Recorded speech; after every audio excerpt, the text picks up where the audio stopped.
नमस्कार। चीन के खिलाफ पूरी दुनिया में जो विरोध के स्वर हैं वो बहुत तेज होते जा रहे हैं। हो सकता है कि आप ये कहें कि चीन एक तानाशाह देश है, एक फासीवादी देश है। चीन का अपना सोचने का एक तरीका है और कुछ तो सचमुच बंधक महसूस करते हैं, लेकिन चीन में भी एक बड़ा वर्ग है जिसको लगता है कि नहीं, हमारा देश बहुत अच्छा कर रहा है, चाइनीज कम्युनिस्ट पार्टी बहुत अच्छा कर रही है और इस तानाशाही में भी हमें तरक्की मिल रही है, हम दुनिया के ताकतवर देशों में शामिल हो रहे हैं। और ये वजह है कि जिसकी वजह से बहुत सी ऐसी चीजें जो उस देश के भीतर से आनी चाहिए थी वो नहीं आती। हालांकि उसमें एक बड़ी वजह ये भी है कि जो वहां 4 जून 1989 को हुआ, जिसमें बीजिंग के थियानमेन चौक पर हजारों छात्रों और निर्दोष नागरिकों को कुचल दिया गया, उसके बाद शायद उनकी अभिव्यक्ति की स्वतंत्रता जैसी सोच भी डरती है। इसीलिए जो वहां से निकलकर बाहर जाते हैं, गिने चुने लोग चीन के तानाशाही शासन के खिलाफ बोलने का साहस कर पाते हैं।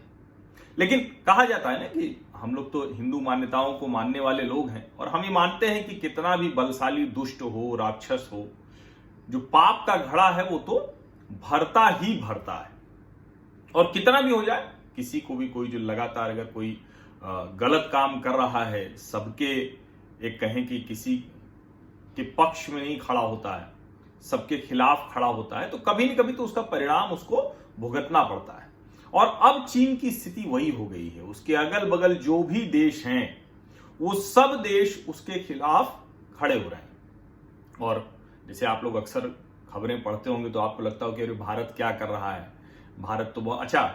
चीन किसी को कुछ थोड़ा सा देता है, कुछ करता है, तो तुरंत हम भारतीय कहने लगते हैं कि भारतीय सरकार क्या कर रही है, भारत की सरकार क्या कर रही है। फिर वो श्रीलंका को कर्ज देना हो या बांग्लादेश को मदद देनी हो या नेपाल को हो या किसी को भी हो, और हम उसको बिल्कुल नहीं मानते हैं कि 10 डीजल लोकोमोटिव दे दिया बांग्लादेश को।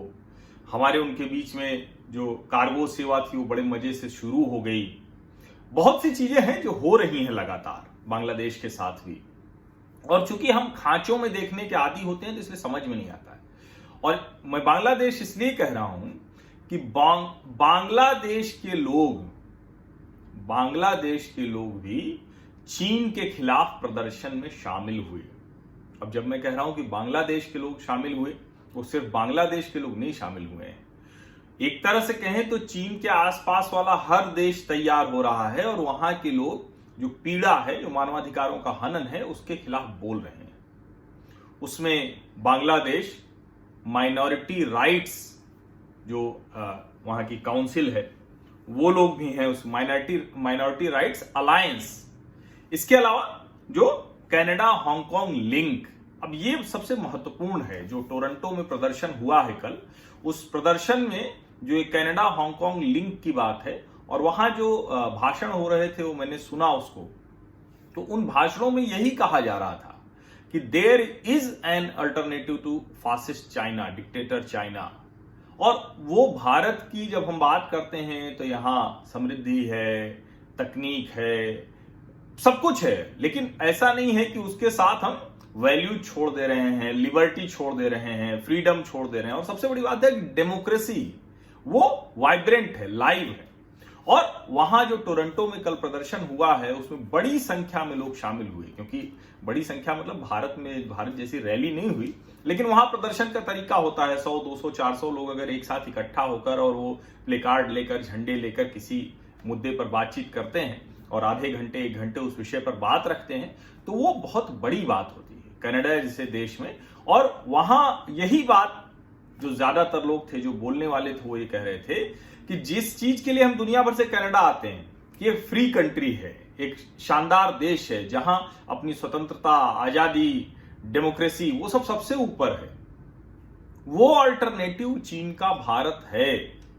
और कनाडा हांगकांग लिंक की बात करते हैं तो जो हांगकांग के रहने वाले हैं, जो लोग कनाडा आ गए और जिनको लग रहा है कि अब हांगकांग में बहुत ज्यादा अत्याचार हो रहे हैं, मानवाधिकारों का हनन हो रहा है, वो लोग इसके मूल जो कहें कि सूत्रधार थे, आयोजन करता थे, और उनके साथ जो वहां की वियतनामीज एसोसिएशन है, ताइवानीज एसोसिएशन है, तिब्बतन है, इंडियन है, बांग्लादेशी माइनॉरिटी राइट्स अलायंस है, ये सब के सब लोग मिलकर कह रहे हैं कि चीन हमारे जो कहें कि हमारे लोगों पर, हमारी जमीन पर जो अत्याचार कर रहा है उसके खिलाफ दुनिया को खड़ा होना पड़ेगा। और वो एक चीज बड़ी वो एड्रेस कर रहे थे डेवलप्ड वर्ल्ड को।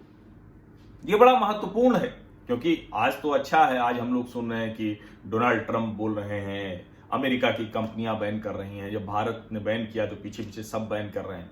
अमेरिका लड़ तो कब से रहा था, पिछले 2017 के बाद तो 1-1.5 साल वो खूब लड़े, लेकिन उसके बाद फिर से वो ट्रेड पैक्ट कर लिया था, वॉशिंगटन में डोनाल्ड ट्रंप साहब ने साइन किया था और उधर से भी जो चीन की तरफ से भी वहां के जो प्रधानमंत्री ने शायद या साइन करते हो कौन था मैं अभी भूल रहा हूं, लेकिन एक समझौता हो गया। जो first round of trade talk थी वो डील डन हो गई, दूसरे चरण की भी हो जाती अगर ये चाइनीज वायरस नहीं आता। इतनी मतलब डेवलप्ड वर्ल्ड की मुश्किल यही है। और वो क्या था कि अमेरिका को लगता था कि हमारी अपनी दादागिरी कायम है, हम अपना दुनिया में विस्तार कर रहे हैं, हमारी कंपनियां बड़ी हो रही हैं, किस कीमत पर बड़ी हो रही हैं इसके बारे में वो कतई सोच नहीं रहे थे। लेकिन अब उनको समझ में आया, और ये सब तब समझ में आया जब भारत ने मजबूती से झंडा गाड़ दिया। वो अंगद का पैर याद है ना, रावण के दरबार में अंगद का पैर, तो ये अंगद का पैर है और अंगद का पैर जम गया। अब इसके बाद दुनिया से जो रावण जैसा व्यवहार कर रहा है चीन, हालांकि रावण तो मतलब कई संदर्भों में हम जब उसको देखते हैं तो विद्वान व्यक्ति था, बहुत सी चीजें थी, लेकिन उसने भी जो गलत काम किया उसका उसे परिणाम भुगतना पड़ा। तो अंगद का पांव 15 जून 2020 को हमारे वीर जवानों ने रखा, सैनिकों ने, और उसके बाद हमारी सरकार ने भी उसमें कोई कमी नहीं की है। और अब हम उम्मीद करते हैं कि ये जो अंगद का पांव है ये दुनिया भर से जो चीन की जो एक तानाशाही जो लंका है उसको जलाएगा। ये सब मैं संदर्भों के बात कर रहा हूं, ऐसा नहीं है कि लंका रावण, वो सबके संदर्भ अलग अलग हैं। और वहां सबसे जो बड़ी बात थी कि फाइट फॉर डेमोक्रेसी का नारा लग रहा था। यानी जो बात मैं लगातार कहता रहा हूं कि देखिए आपको चीन से लड़ना है तो चीन के लोगों को ये समझाना पड़ेगा कि आप कितनी बड़ी कीमत चुका रहे हो। ये जो मैन्युफैक्चर्ड डेवलपमेंट है, ये जो फैब्रिकेटेड जो एक कहें कि रूलिंग है, जिसको बार बार कहा जाता है कि वहां से राजशाही खत्म हुई और चाइनीज कम्युनिस्ट पार्टी की राजशाही आ गई। और ये तो ज्यादा खतरनाक है क्योंकि इनकी कोई जवाबदेही नहीं है। इनका जो 3000 लोगों का जो सीसीपी का एक तरह से जो अपने यहाँ भारत में पोलित ब्यूरो होता है, तो उनकी जो सबसे बड़ी बॉडी है, समिति है, वही सब कुछ करते रहते हैं। तो मुझे लगता है कि ये अच्छा है। और इसीलिए जब फाइट फॉर डेमोक्रेसी के बैनर तले ये सब हो रहा है तो ये भी लिखा हुआ है कि boycott made in China. Boycott made in China कहने का साहस कोई देश नहीं कर पाया, कोई देश नहीं कर पाया था। भारत से जब ये शुरुआत हुई, भारतीयों ने जब ये कहा, जैसे आप कहते हैं ना कि हमारा क्या मतलब है, तो मैं कहता हूं कि देखिए चीन की ऐसी की तैसी ये सिर्फ कोई भावुक नारा नहीं है, ये एक बहुत स्ट्रॉन्ग इकोनॉमिक स्टेटमेंट है, बहुत स्ट्रॉन्ग इकोनॉमिक स्टेटमेंट है। और वो चीन की ऐसी की तैसी हम अपने संदर्भों में कहते हैं। हर दुनिया का अलग अलग देश है, दुनिया के अलग अलग जो देश हैं वो हर देश में उनकी एक मतलब उनकी अपनी चीजें हैं, मुश्किलें हैं, जिसमें मैं आपको समय समय पर बताता रहा हूं। यूरोपीय union, America, Japan, south Korea, Australia, मतलब सबकी अपनी मुश्किलें हैं, ताइवान, वियतनाम, भारत। लेकिन दुनिया का हर देश अब इस बात के लिए मनः स्थिति बना रहा है। और इसीलिए कल जो ये टोरंटो में हुआ है और वहां जो हर किसी को ये भरोसा है पक्का कि चीन का विकल्प भारत बनने जा रहा है। और इसकी सबसे बड़ी वजह यही है कि हम भी समृद्धि, हमें भी चाहिए, हमें भी तकनीक चाहिए, हमें भी सब कुछ चाहिए, लेकिन उसके साथ हमें वैल्यू भी चाहिए, हमें लिबर्टी भी चाहिए, हमें डेमोक्रेसी भी चाहिए, हमें फ्रीडम भी चाहिए। ये सब एसेंशियल्स हैं, ये मैंडेटरी हैं। इसके बाद सारी की सारी चीजें ऑप्शनल में आती हैं। ये चीन के लोगों को भी समझाना है। और इसीलिए मैं कहता हूं कि चाइनीज कम्युनिस्ट पार्टी के साथ वाला चीन और एक दूसरा चीन है जो उनके शासन तले निरंकुश, क्रूर, तानाशाह शासन तले दबा हुआ है, वो चीन अलग है। और इसीलिए हमें उस चीन को दुनिया के साथ लेना होगा। और वो कैसे हो सकता है? दुनिया तय करे, किसी भी तरह के संबंध चाइनीज कम्युनिस्ट पार्टी के शासन वाले चीन से नहीं रखना है।